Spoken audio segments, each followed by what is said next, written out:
what would be, have you ever seen, I guess, in drafting special conditions, what is an example of something that someone might do themselves? They might put a condition in, but they don't put an end date in.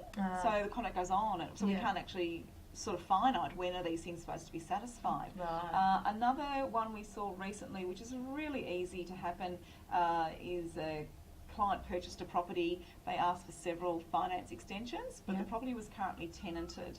Now, tenants require 65 days notice to vacate, and there was ample time within the settlement period to allow for that notice to be given. But of course, as you'd understand, a vendor doesn't want to give the tenant notice to vacate until he knows he's got a definite buyer. So because the extensions kept getting granted, by the time then it did come through the approval, the notice to the tenant was then delayed, which then took it outside the settlement date period, and then that mucked up the buyer. So there's things that the buyer hadn't thought about at the time, and so there's something that we would of course keep an eye on, and it has been considered. So maybe if the special condition had been worded differently, it would have covered off on all of that for everybody, because there was a lot of heartache. Buyer couldn't move in, the tenant wasn't out, and everyone was really distressed. So that's a classic example where, you know, little things can go wrong. Oh, it sounds like that that advice is invaluable. Yeah, like it could cost someone, like without having that advice and that support, it can cost somebody a lot of money. And the other probably main one that we see is often a bit of a headache for people is the building inspection special condition. So the standard wording from the Real Estate Institute of Victoria, which is correct, is that it's subject to a building inspection providing it shows no major structural defects. Right. Now that's fine. And now if the agent signs you up on that, that is 100% the wording they've been given. So they're correct in telling you this is the wording they've been given.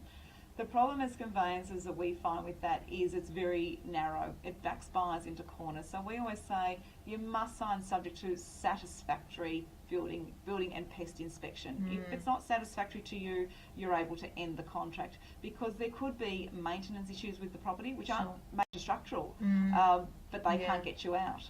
And if all of a sudden, if you're buying for investment and there's all this work that has to be done, all of a sudden the numbers don't stack up, so it's not a viable property for investment.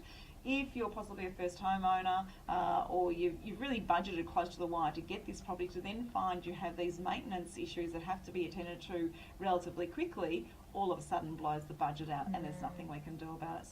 So for my thinking, really a building inspection report is not to use against the vendor to negotiate a lower price, unless the vendor's willing to come to the party, but more so to protect yourself from buying what could be a financial lemon, because there's a lot of work that needs to be done. And that's really the spirit of the condition, not to use it as a negotiating tool, but to understand what it is actually you're buying. I mean, you get a car checked over before you purchase, so I think it's really critical.